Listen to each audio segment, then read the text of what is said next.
Every season is spooky season in our book. So settle in and prepare to be shook. You are listening to Shook, a comedic podcast about all things paranormal and unexplained. Hey friends, I'm Amanda. And I'm Sannah. And fun fact, we just got back from Oregon Ghost Conference. And this episode is going to be a little bit different than our usual format because we want to tell you all about everything that happened at Oregon Ghost Conference. That's basically our fun fact. A secondary fun fact is we're going to have a special guest on later. It'll be a surprise, but it's someone that we saw at Oregon Ghost Conference, and it's going to be great. And Huntsy, I also have a very small fun fact. Because we are doing this Oregon Ghost Conference episode, I'm wearing my Oregon Trail shirt that says, "Get in, loser. We're going to die of dysentery." I love it. Thank I you. love the tie-in. Thank you. And I knew you had that shirt. I've seen you wear that shirt. Can't believe you didn't wear that shirt when we were doing the Oregon Trail IRL. But I'm glad that you're wearing it here today for our Oregon Ghost Conference special Thank episode. you. Thank you. I had to do it to him. I had to.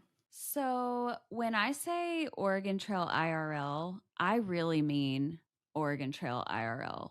We traveled far and wide. We traveled from east to west. Amanda, do you want to tell everyone a little bit about that? You had the most travel of all. Yeah, so we're just diving right into this. So Connolly and I decided we would go up to Nashville to pick up Sannah. And so we went up the Wednesday before Oregon Ghost Conference and had dinner with Sannah, and it was lovely. It was wonderful. We stayed at a really cool hotel in Nashville and just, had a nice, relaxed evening prior to our trip. The next day, got Sannah, got on the plane, had to connect in Salt Lake City. And after that, we flew into Portland. And after that, we drove from Portland in our rental car to Seaside. And that was about an hour and a half drive. The sights were beautiful. Everything was beautiful. The car ride made me a little car sick, not gonna lie, but that's something that happens. But literally that day for Connolly and I, it started, I think, at like 8 a.m. And then we didn't get to Oregon until way late. By the time we got to the hotel, it was 8:30 or 9 p.m. Pacific time. So we were basically dead. And we actually, when we checked in, we ran into Rocky and the rest of the programmers for Oregon Coast Conference. Shout out to them because they were all amazing, very welcoming and friendly. They're like, "Are you coming to the welcome party this evening?" And we were like, "We have to sleep. Like, we're going to die." So the next day, the kickoff day, we had some time to kill. What did we do on Friday on kickoff day before we had to get up there? What did we do? So Friday morning, we woke up bright and early, even though we did not have to because we didn't have to set up our booth until like 1 p.m. at the convention center. So we had a lot of time to kill. So we went down to the beach because we knew we wanted to go to the beach at some point while we were there. And that was our one chance. So, of course, the moment we started to head down to the beach, it started raining, but it's fine. We went anyway, and it was still pretty. And we saw the sights, and then we got the hell out of there because my hair couldn't handle much more. I had just fixed my hair. I worked real hard on that. And then it got rained on. And then we went to this coffee shop called Beach Day, and we had some coffees. From there, we went and had lunch at this really good seafood place called Finn's. And that was the best meal I had the whole time I was there. It was literally so good.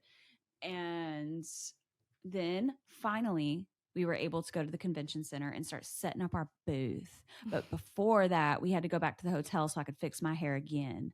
And then we went over finally to check in and set up our fucking booth.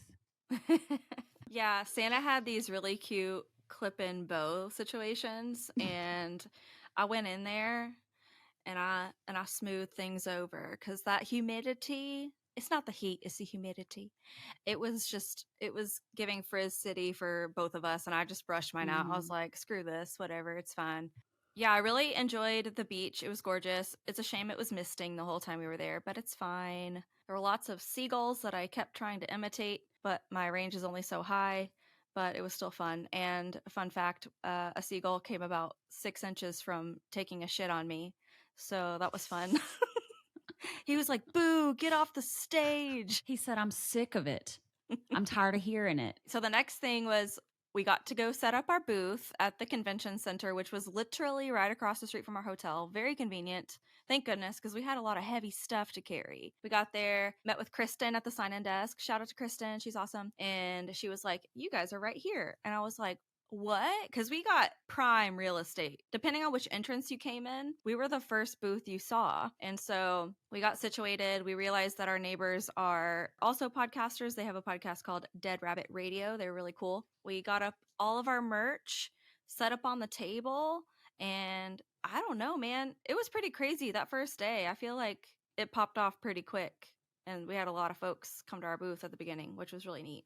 Yeah, it was action packed once we opened up, but of course, right before the doors opened, the fire alarm went off and we had to evacuate. I forgot about that. And it was like drama. And then we all, single file line, we all headed out to the front to see what the hell was going on. The fire department showed up and everything. And then Rocky gets on a megaphone and says, "Whoever was burning sage, stop that." And everybody just started laughing, and we were relieved that that was all it was that someone was burning sage and it triggered the fire alarm.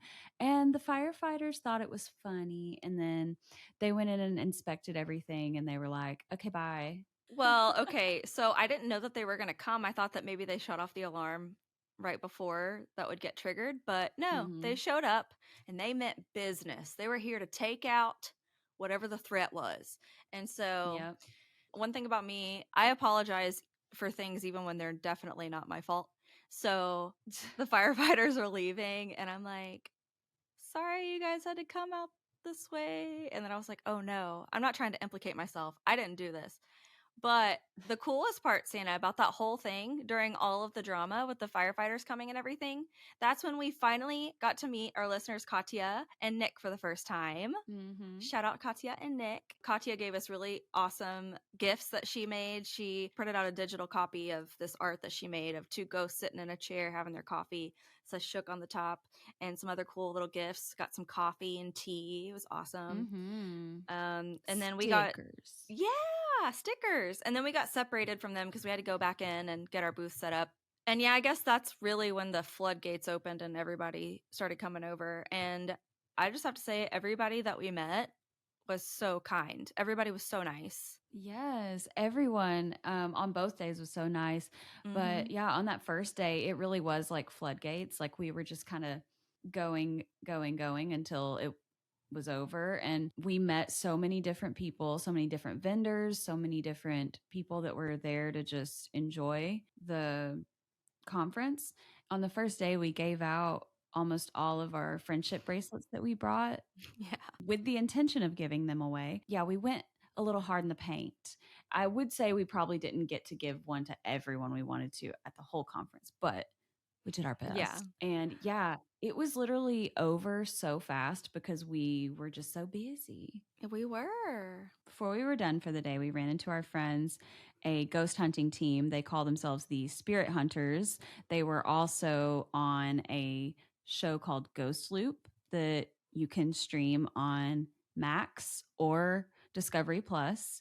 It's a really interesting paranormal investigation show that focuses on trigger environments, which is definitely something different that, I haven't seen on other shows that much. Mm-hmm. Anyway, we ran into them and they were like, "What are you doing here?" And we were like, "What are you doing here?" Because we Yeah. didn't know that they were going to be there and they didn't know Yeah. that we were going to be It there, I was like guess. the Spider-Man meme. Yeah, it was very much like, whoa. And they happened to be leading an investigation that night at the local Masonic Lodge. And they told us to be there or be square. So we said, Yeah. "We're going. You don't have to tell us twice to come to an investigation, okay?" Yeah. We are like, "Matt, Chris, we'll be there. Count us Yeah. in." Connolly even came. Yeah. He almost didn't, but the weather took a turn for the worst. Yeah. And I think he was like, "I can't leave those babies out there like that."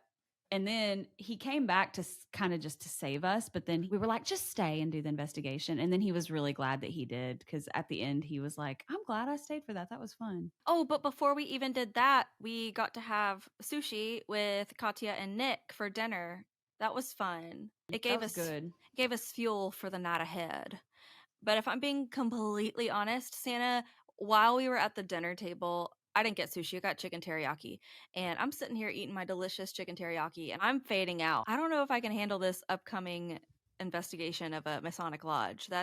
I don't know. That's going to be really, really late. Too much MPH. Also, we have to get up really early tomorrow. But you know what? YOLO. So, yeah, we I feel went. like I forced you to do that for sure. No, I'm glad that we did. I was just so sleepy. Like, you know that sleepiness where you literally feel like you're just a bag of bricks and you could just topple over at Yeah. any second? Yeah, that was me. But that teriyaki, I think it gave me a second wind. So we said goodbye to Katya and Nick, and then Connolly walked us over to the Masonic Lodge. It started drizzling. He was like, you know what, ladies? It's a little bit wet out here, so let me walk back to the hotel and get the car. That's just the kind of man my husband is. He's Mhm. always thinking of others, so sweet. And we're like, no, do you have to worry? You don't have to worry about that. And he's like, no, I'm gonna. So he got the car, brought it to us, and then it started pouring. And so we're like, ooh, okay, you're not walking Yeah. back in all of that. No.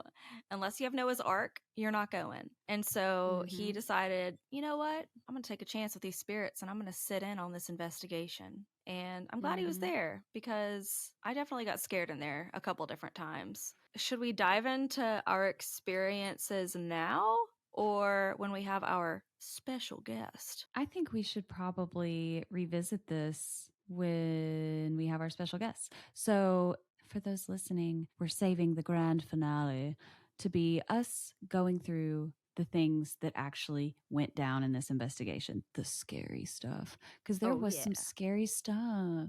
There was. So we'll put a cap Yeah. on that part of the story for now. So day two was an early day. Got there at 9 a.m. It was on until 7. Unfortunately, we weren't able to stay for Sunday, so Saturday was our final day there. It was also action packed. Gave away even more friendship bracelets, sold a couple shirts. Everybody really liked my mom's glitter pins and Mhm. Santa's bookmarks she made out of resin. Those are really cute. Met lots of really cool folks. In the middle of the day, sometime around when we had the concession food, Connolly had gone to explore Astoria because he had been just dying to do that. And there was a little bit of drama surrounding that.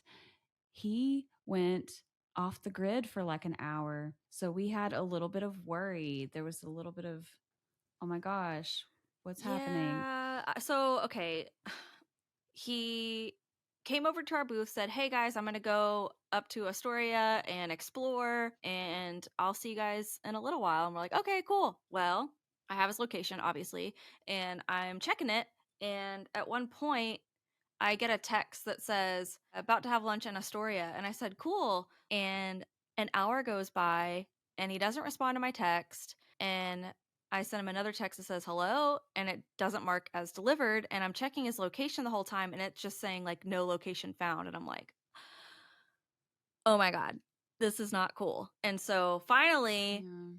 finally he comes out of the wilderness, literally the wilderness, because he went to the state park and then went up to Astoria. And he admitted when he got back that, yeah, I'm sorry I didn't let you know that I was turning my phone off or putting on airplane mode, but I just want you to know I got some really cool shots. And I said, oh, wow, those cliffs are insane. He goes, yeah, some of those shots were pretty dangerous to get. And I was like, why are you saying this to me? No. So, yeah, I was very high strung and on edge for about an hour. And then when he finally responded, I think we were at a different coffee shop. We took a break, went down to a coffee Mm-hmm. shop, and I was like, oh, thank goodness he texted me back. Controversial coffee. Yes. And that place is awesome. All the coffee, all the food, everything was delicious. Yeah. So that was the one kink in our day. And then, When we came back, we yeah. did the tarot readings Yeah, we with did. Lil Wolf Tarot. And that was really good. So I got a 3 card reading, a past, present, future reading, and then Amanda got one too. I felt like mine resonated and I really thought it was a good reading. It seemed like Amanda's resonated, but I don't know. Yeah, it was a cool experience. I enjoyed it. The last time I had tarot cards drawn, I think my sister did it for me. She had a really cool deck that she got, and I don't Her remember Sailor what. Moon deck. Yeah, that's what it is. It's been a while since I had one done, but it's funny. I'm like, how do you know all this? Like, whenever she's reading what the cards mean, I'm like, how do you know? We got some insightful messages. We also both kind of got a little bit roasted, but that's to be expected when you get a tarot reading. It's not going to be sugar coated. So while we're at our booth, mind you, this whole time there's a main stage that's within our site. Like, we can see what's going on, kind of listen in. Lots of cool presenters were on the stage. Had a few more folks come by, sold some more merch, and then we somehow finagled our way into the sold out past life regression exercise. And do you want to talk about that? Yeah, a little bit. So I had been really pushing for doing this since like before we even went, like weeks before we went. I was like, I want to do the past life regression meditation sesh. One thing about me, I've tried to do past life regression meditation sessions on my own many times and failed. And I was like, maybe this time I'll like have some kind of vision of something or something. I don't know. Yeah. So the past life regression meditation was led by our new friends, Michael and Sarah. We were very excited to do it. So basically, spoiler alert, once again, I did not have an experience of any kind as far as like seeing a past life because I ended up having like a very emotional reaction to the portion of the exercise where we were moving through our current life. And the way these meditations go, they usually start you off at where you are right now, and then they slowly take you back through your life until you get to being a baby, and then eventually you're in your mother's womb, and then you go from your mother's womb to when you chose to be in this life, and then you go from that place to the previous life. It really is a like slow regression back, but I was really caught up in the trauma of my current life, and so I guess I had a little bit of a breakdown. I was just crying the whole time. Yeah. But Amanda, you saw some stuff, I believe. I did. I'm kind of hesitant to share just because I just can't believe what I saw. I'm like, no way. Like, there's no way. Okay, so I got emotional too, but the part that got me emotional at the beginning was Michael encouraged us to envision a garden, and that garden would be our happy place to go to if we needed to revert back because something was too troubling. And so I envisioned the garden that my nanny papa had at their house before they moved to their new home. And I spent a lot of time in that house and on the front porch and looking at that garden, and knowing that I'll never get to go there again was pretty sad. But, all things considered, it wasn't that deep. Like, I was just kind of like, oh, dang. Like, I just kind of got this, not even an epiphany, just a reminder that, wow, this life is so short and fleeting and everything's temporary and you don't have time to take anything for granted. And so Mm-hmm.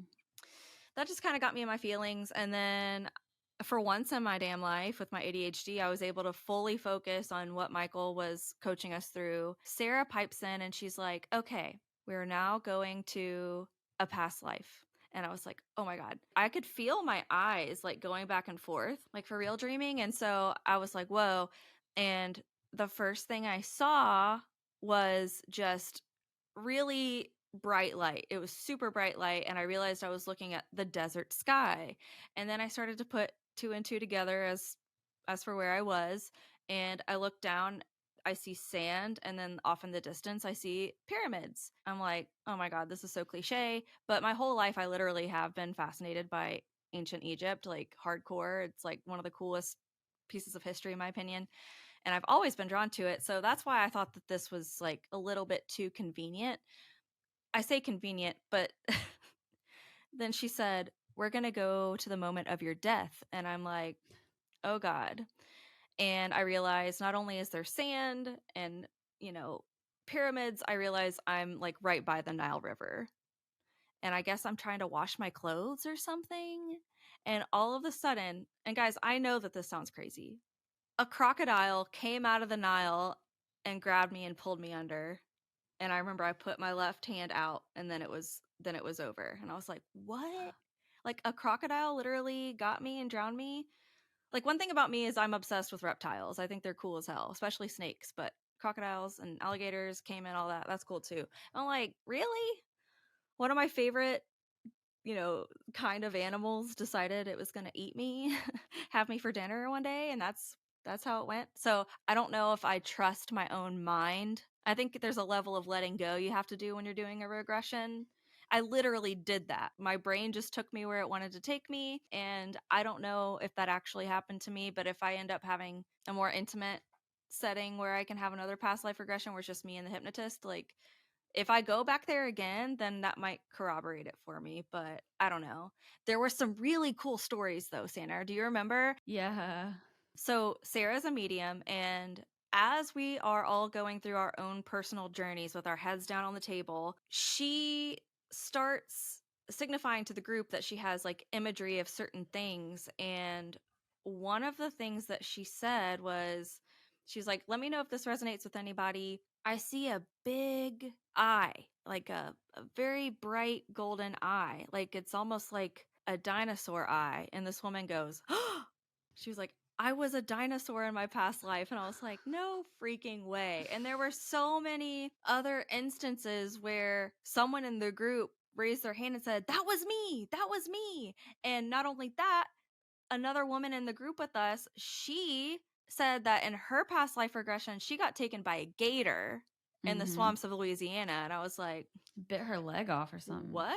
Like, are we soul sisters? Like, we got the reptile bond over here. We both got chomped, you know?" So that was interesting. But like I said, I thought it was cool that she picked up on things that people actually saw in their regression.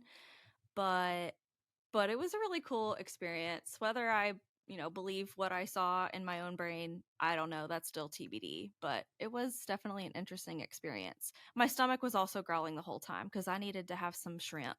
Yeah. One thing about Amanda, she was on the hunt for Seaside's best shrimp. Yes, absolutely. Did you find it? I You did. did. Okay. So Finn's was good. It was interesting though, because it was more of like a beer battered situation. It wasn't your standard lightly battered and butterflied shrimp. All you can eat shrimp for $4.99. If you play Cards Against Humanity, you know what I'm talking about. That's my favorite card. It was not $4.99. We can only hope that one day we'll see prices of that nature in the future, but probably not. Yeah. Inflation. We had a really good dinner out. It was our last night there, and I think after dinner we just went straight to bed because we were just so sleepy. Oh my gosh, Hunty, I forgot about the scary thing that happened after the ghost hunt when we Oh came back my to the hotel, the thing that goodness. happened to me. So, when we got back from the Masonic Lodge investigation, everyone was going to bed and I was alone and the TV was on. It was set to Comedy Central. The movie Wedding Crashers was playing, and all of a sudden, the TV just switches to Cold Case Files, and it was so scary. Like the music was scary. There was dead body stuff going on. I got the remote and I was trying to change the channel, but the remote wouldn't work. Like literally no button on the remote would work. There was no way I could change this channel. I saw that there were instructions of how to operate the remote that were really convoluted. And so I followed those instructions, and those instructions did not actually work, but I was able to at least get the TV off of Cold Case Files.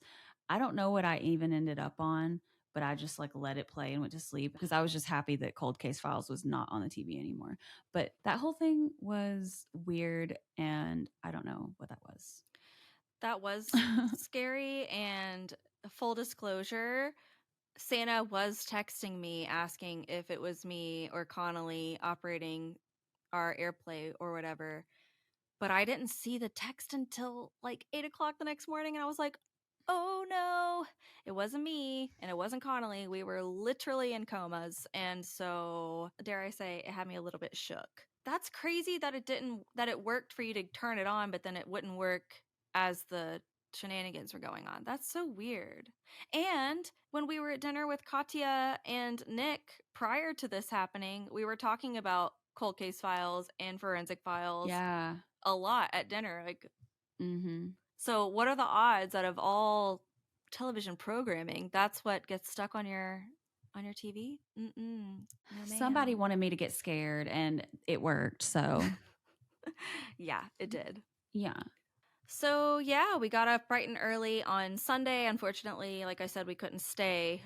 We had to get back home. So we got into the rental car, drove back to Portland. That was easy, breezy, beautiful. It was perfect. Very easy trip. The only thing that happened on the way back that's notable on my end really is that in the span of 30 minutes, I had two nail casualties. I keep my nails pretty long and filed at all times, and I'm trying to open the car door. This thing just slices right off. And then later at the airport, after security, which randomly they decided to pat me down, I was offended. I go put my shoes back on, and I have the little loops on the back of my tennis shoes. I go to stick it in there. Whoosh, slices this guy clean off. I was so mad, but at least it didn't Just kept breaking a happen. nail. Yeah, and one thing about me, I hadn't broken a nail in months. Like I was just having weak sauce over here. This was not giving. So yeah, I had a couple casualties, but eventually we got back on the plane. Oh, Santa, to and from, we decided because Santa had never seen the Hunger Games Yeah. series, so we watched that. Yeah. We watched literally every single one except the last one, right? Yep, you had to watch that one on your own. Yeah. I watched Mockingjay it when I came back. Trust and Part believe. I 2, did. yeah. In addition to watching the Hunger Games series, thank goodness they had Drop Dead Gorgeous on there and we got to watch it together. So Santa and I did this Yes. thing where we were like, okay, are you ready? Click it. 1, 2, 3. And we click it. And Yes. literally within a millisecond, between all the movies we watched, we were watching them together. And especially during Hunger Games, I Mm-hmm. took a lot of joy in seeing your first time reactions because a particularly sad thing happened in Hunger Games. We were both like, And those were times that we weren't sitting next to each other, but we were like close enough that we could see each other. We were yeah, just and I was like, like looking, yeah, like, are they serious? Yeah, they are serious. they actually did that They to a did it. kid. Yeah, it was pretty crazy. But yeah, it was a very fun, exhausting, but very fun experience. And hopefully we get to go back next year. If we do, I really want to do a live show or something. I feel like that would be fun. Rocky and everyone who operate the conference, they want us to come back and we want to come back. So God willing, we will. Yeah. If the Lord sees fit. And definitely I want to do a live show because that's what Rocky was saying. He was like, next year you guys need to do some kind of panel because it's a way for us to like maximize the Yeah. experience for ourselves because we can still be a vendor and do that if we Mm-hmm. want, or we can just do a panel. And Yeah. Jennifer from I Talk to Go, she did a live show and she did listener write-ins, and she has really cool atmospheric music when she reads her stories. So that mm-hmm. was a treat. And then we got to hear a little bit from Dead Rabbit Radio. He went up on stage. And then what else did we do? Am I forgetting anything major? I think that's it. It was a very business focused visit to Oregon, but like all of the locals kept coming by our booth being like, "Oh, you should go check out this place while you're here. You should go check out this haunted place while you're here." And we were like, "We're just going to have to do that next time." But yeah, there's apparently so much more to see and do around Yeah. there and I can't wait. And one investigation that I am sad we missed was the Starry Night Inn one. Oh, yeah. I heard that was Yeah, good. that one looked fun. And the Bridge Tender one too, because that was like a brothel. Ooh. So, Very spicy. Oh, everybody that we met that came to our table, obviously the majority of people were from Oregon, but met a mhm. lot of folks from Washington, Idaho, and one person in particular, I was shocked and amazed that they were there. I said, "Where are you from? Are you from around here?" And they were like, "I flew from North Carolina." And I was like, what? We got another Southern Belle in the house? Okay. Like, technically, she came even farther than we did. Yeah. I was like, okay, mad respect. Yes. Yeah. Big thank you to Oregon Ghost Conference for having us. We had a lovely time. And I guess now we kick it off to our special guest. We are here now with our special guest that we mentioned earlier, Matt Lytle from Ghost Loop and the Spirit Hunters. And several other endeavors, I'm sure. And we are going to talk about the investigation at the Haunted Masonic Lodge in Seaside, Oregon. Welcome. What's up, guys? Good to see you guys again. I know it's only been a week. Yeah, isn't that crazy? That blows my mind. Thanks for having me on, though. Yeah, thank you for joining us, honestly. If you don't mind, would you tell our listeners a little bit about, I guess, your experience with ghost hunting, just anything that you want to let us know about? Here we go. 13 and a half years ago was my very first paranormal investigation. But let's rewind a year and a half before that. I was down in Daytona Beach, Florida on spring break. This was my freshman year of high school. And my grandmother had just passed away in January 2009. So it was me and my best friend at the time and my granddad were sharing a hotel room down in Daytona Beach. And like my mom and sister and other siblings and stuff were elsewhere. It was a Wednesday night. It was a little past 11 o'clock p.m. My best friend and I came back from hanging out with my other siblings. Again, 15 years old. So there's no alcohol involved. There's no drugs involved. There's nothing. It was just a nice little family vacation. So we come up to our hotel room and my granddad's already asleep. He passed out about 9 o'clock. So we come upstairs and granddad left a light on for us by the hotel door. And so there was just a little bit of light. Colin, my friend, and I walked to our bed and I sat on the bed and Colin was over by the window and granddad was asleep on my right. Before what I'm going to tell you, I did not believe in ghosts. I was one of those people that were like, I just don't want anything to do with them. I don't want anything to do with scary movies, with those ghost hunting shows, none of that. So I believe, but it was very like, it never, ever, ever was in my mind. Even when grandma passed away, I wasn't like, oh, I could see her ghost. It was just like, she passed away. So she's gone. And I felt like there was a fourth person in the room with us.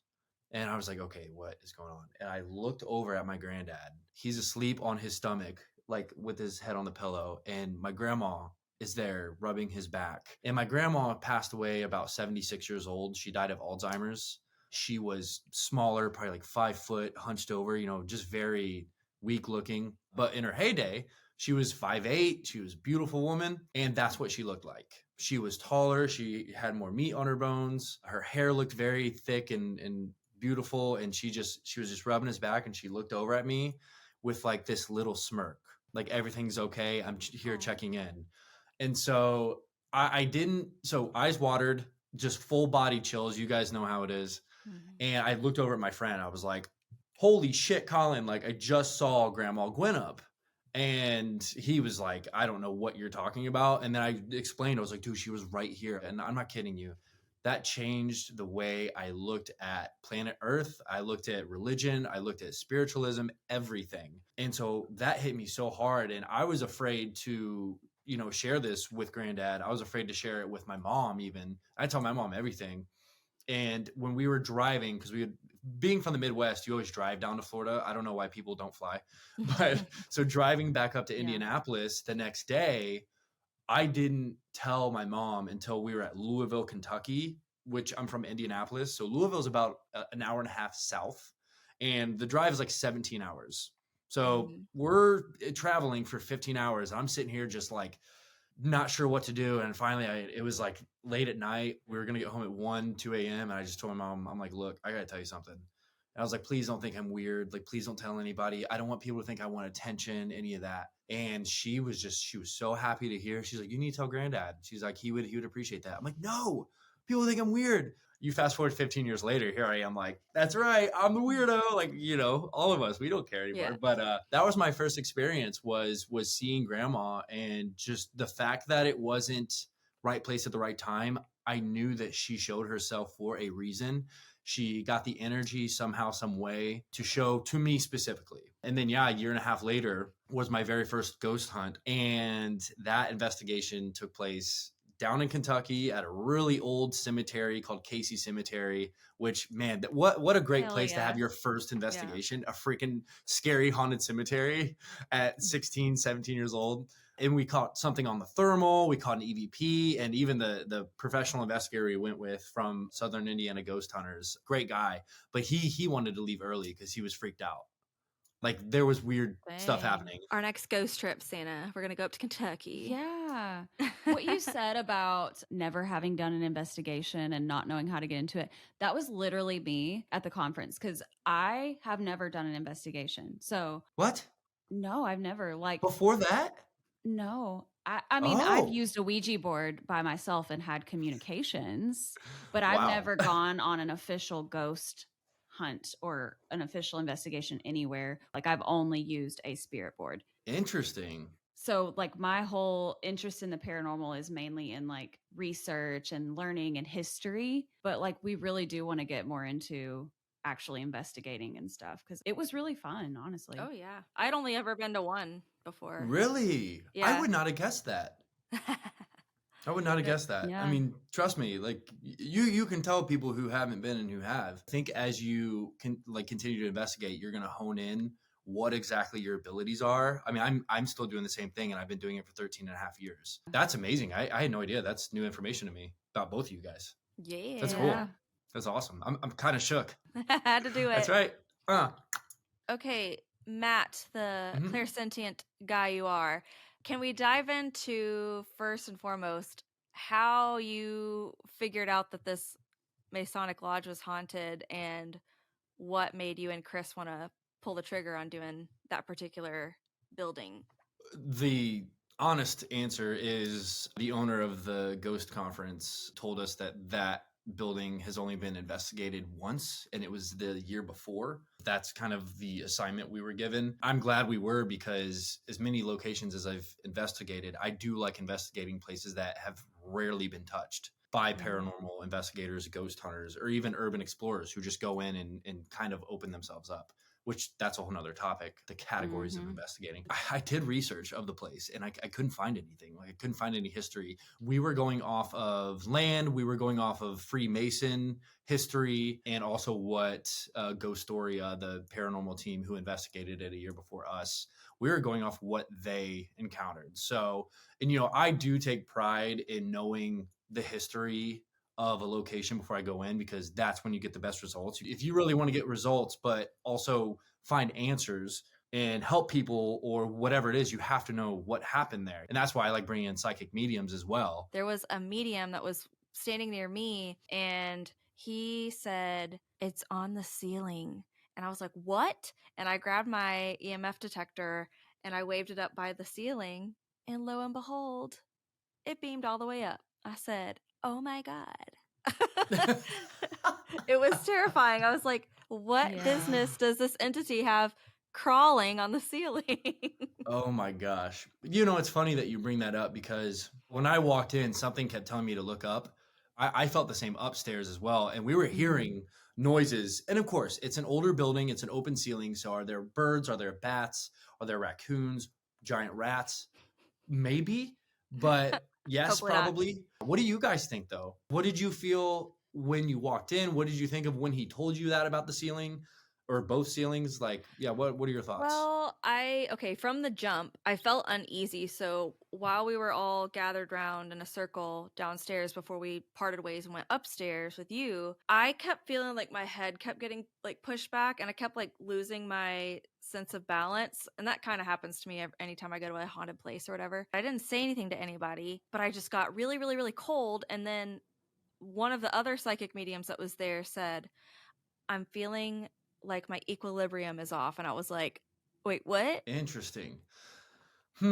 See, Yeah. another thing about the Masonic Lodge was, it was Freemasons, so it was all men, all white Mhm. men too. A lot of evidence, paranormal evidence that Ghost Storia caught was against women. And it wasn't like they wanted to harm women. They just wanted to give them a nudge like, we don't want you here, bye. And how do you do Yeah. that as a spirit? One woman got her hair pulled, got her hair tugged. And it wasn't like we're playing around with you. It was like, hey, get out, Yike. So Yikes. you saying that, that's interesting. That was upstairs? That was downstairs, but then Oh, Yeah. down. upstairs, Santa had something happen after she photographed the symbol. So, for those listening, they're doing renovations for the whole building. They had stripped away a lot of the paneling from Yep. the walls, and it revealed some kind of Masonic symbol that had been there underneath the Mhm. wood panels that were taken down. And I thought that was really cool, and I wanted to take a picture of it. Of course, as I was doing it, I did feel like it was not something I should be doing. For some reason, I was like, I don't know if I should do this. I feel like I might be inviting something. I just had this feeling about it. And I did it anyway, though. you'd gotten, what is that device called? The Phasma? Oh, the Phasma box. Yeah, Yes. it's a tool. I'll explain it, and then I want continue. It's a tool where it's on a tablet, but it's a built-in customized app, and it scans through radio frequencies, and spirits use that to manipulate it and speak to us. So, yeah, go ahead. Phasma box. Yeah. So you and Natalie were on the opposite side of the room from the symbol. There was communication happening. The Phasma box was basically saying things and responding to questions that were being asked and things like that. And at one point, it said something that we couldn't tell if they were saying Cameron, like the name Cameron, or the word camera. And of course, literally like moments ago, I had taken that picture. And I feel like, I don't know if anyone else took a You picture were the during only that. one. I thought I was the only one. And then moments after the Cameron slash camera audible thing was said, I got this like sharp pain in my left ovary and it like pushed me back. And it felt like someone like pushing it with their finger or something. It just like shocked me. Yeah. I remember the camera thing, and I don't doubt that you taking a picture of that symbol was, and you being a female, and them probably not wanting you there, and just probably not wanting any of us, but you just were kind of wrong place at the wrong time. Mm-hmm. Some spirit was there. There was a spirit upstairs that I believe was more dominant than any other spirit. I don't know if he Jack was. one. Oh, Jack. We or Jack or James. We got to look into it because we also caught the name James a lot on that floor. It wasn't like aggressive, but it was very. It was like an intimidating voice, and it was an intimidating feeling. It could have been him, and he might have been the one to have made that symbol. I still don't know exactly what the symbol means, but I think them uncovering it definitely opened up a whole nother layer to a haunting there. And I think this James entity was already haunting the location, but because they opened it up, he's probably pissed about it. And then we have all these females coming in, all these people trying to communicate with him, and then we have a female, you, sitting there with the camera, shooting it. Members only. It's giving He-Man Woman Haters Club. Yeah. Not only our investigation that we went on, but the other ones that you did at the Masonic Lodge. Across all of those experiences there, what were some of the most pivotal pieces of evidence you guys came across? I have a story that is at the Masonic Lodge. This was on the second floor. And this is so with what everything I've told you and what we experienced on our investigation the first time, things kind of ramped up the next night. And I'll tell you a couple things. So we ended up doing the Estes method. So you have what's called an ITC unit or a spirit box, Phasma box, whatever runs through that radio frequency to make the white noise or to make whatever that spirits can manipulate that they can speak through. You have headphones on and you have blinders on. That way you don't have light, and you're basically in their realm as much as you can be. That's cool. And for a person like me and probably you now, Sannah, it's more than just putting on headphones and this and listening to a spirit box and headphones, because you're opening up your energy as well. So I did that the next night. We should have done that with you guys, but again, it was pretty chaotic that first night. It was a lot of people. It was a lot. Caliph and I were just kind of like, we just kind of want to run around and have fun with it. We don't want like everybody to sit and sing Kumbaya, even though that probably would have worked too. But anyway, so we did an Estes method. Caliph was the one asking questions. I was sitting in the chair with muted headphones, blindfold, and the Phasma. We were going through, and this is why I bring up the name James and him being kind of like the intimidator or the leader of the ghosts, because he kept coming through that spirit box. And he was telling me that he's not okay with all this. He's not okay with the 35 people sitting around. He doesn't want the women here, all of that. And I kept, I couldn't talk to him because I was just shouting out what I was hearing in my ears. Caliph was the one talking. And then this same James spirit was getting aggressive towards Caliph. And you guys know Chris Caliph now. He's also a loud, aggressive guy. So to me, I couldn't really hear Caliph because I had the headphones, but I could feel the vibration of his voice. So I could kind of feel like, okay, like hopefully Caliph shoves this guy off because I don't want anything bad to happen. And all of a sudden, this is where it turns, man. I get the word horny. Like clear as day. It was a man that said horny. And then it sounded like a female talking back to him about his pants being down. And I can't remember the whole conversation, but it went from this James guy to this like interaction between, I believe it was two spirits like doing the deed. Can you do the deed in the Okay. afterlife? That's a whole my nother God. podcast. They were But compromised. yeah, I felt God. compromised. Maybe it was like a couple from a house that was coming through our spirit box next door. So I think it's more than just the lodge being haunted. I think all the surrounding locations, it's kind of like the nucleus of the haunting in that area of Seaside. And that second night when we went, I wish you guys would have been there because it was more answers. Because I kept saying like it's Yeah. hard to get answers in 2 hours. Right. Yeah. So going back there and being able to be there for another 4 hours and investigating a little differently with two women leading, the ghost story of women leading, I think helped with more evidence and what exactly is there. So next year, I hope we get it as well. And I'm interested to see how much more the Masonic Lodge is going to be investigated until next year. And I'm excited to see how different the haunting is. Again, that's what's great about that location is it's barely been touched when it comes to paranormal investigating. The Oregon Ghost Conference, I mean, that was the first one Chris Califf and I got to do since our show ended because of multiple years of COVID and just planning these things out haven't been easy in life.